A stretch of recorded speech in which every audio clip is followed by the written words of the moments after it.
Hi, welcome to this motivational moment. You may be thinking, has Sherry lost her mind? Why is she coming to me today with this motivational moment and her boxing gloves? Yes, these are my boxing gloves. I have a boxing thing that I do here at the house and I work out with. But today I wanted to talk to you, and yes, these are my little props, but I wanted to talk to you today about regret. Regret will take you if you are a willing prisoner. And at the end of this motivational moment, I want you to be inspired to not be the willing prisoner. Let me explain this. Regret for wasting time is more wasted time. That is a quote by Mason Cooley. I'd like to say I'm the one who said it, but I'm not. Have you ever said, I wish I had, and fill in the definition? I wish I had a better house. I wish I had a better job. I wish I had a better relationship. Okay? The courage to live your life, your true life, and not the life of others that is expected of you. So that's what you should say. I want to live the life that I want to live, not what everybody else expects me to live. So here's a question I have for you. Do you still have breath in you right now? Then you can complete this statement today. I am living my dream life. I am doing what I want to do. So let's talk a little bit more about this. In the words of Miles Monroe, the richest place in the world is not the diamond mines of South Africa. It's not the oil fields in the Middle East. The wealthiest place in the world is the graveyard. And you may be thinking, Sherry, have you lost your mind? How does a graveyard and boxing gloves have to do with anything? I want to get to that.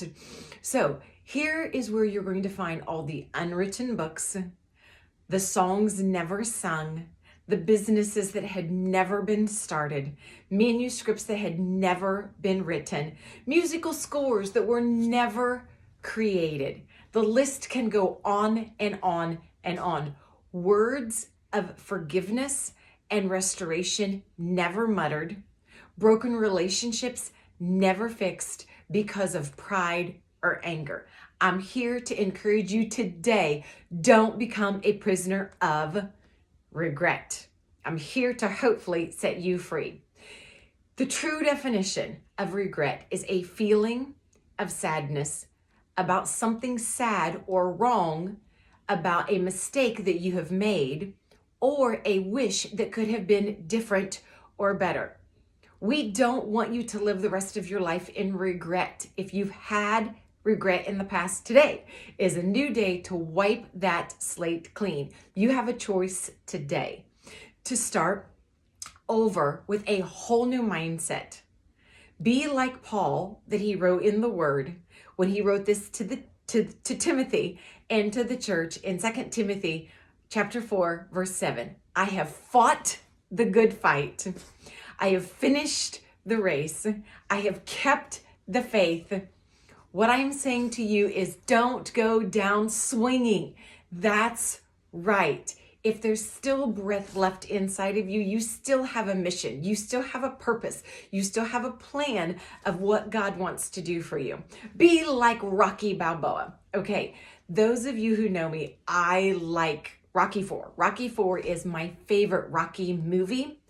And it's the one where, and here's the funny thing, you guys, I'm not even really a boxer fan, but I like the idea of the underdog coming back, coming out swinging. That's right. I want you to come out of today after you've seen this motivational moment swinging. In Rocky IV, he saw this Russian opponent take down his friend Apollo Creed. If any of you have not seen the movie, it's a classic, okay?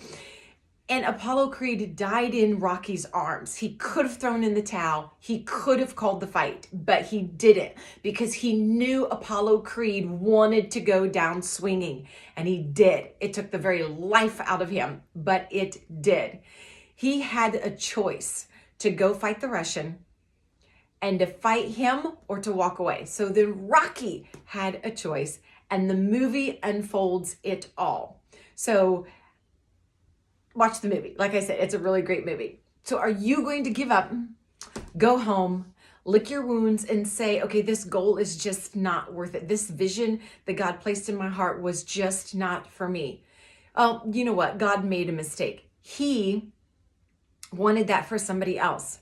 First and foremost, giving you a little check in your spirit today. First and foremost, God does not make any mistakes. And let me tell you why. Well, you should know that. God does not make any mistakes. You are not a mistake. But we do a virtual Bible study, and I'm going to do a little plug here. We do a virtual Bible study that I'd love for you to join me on.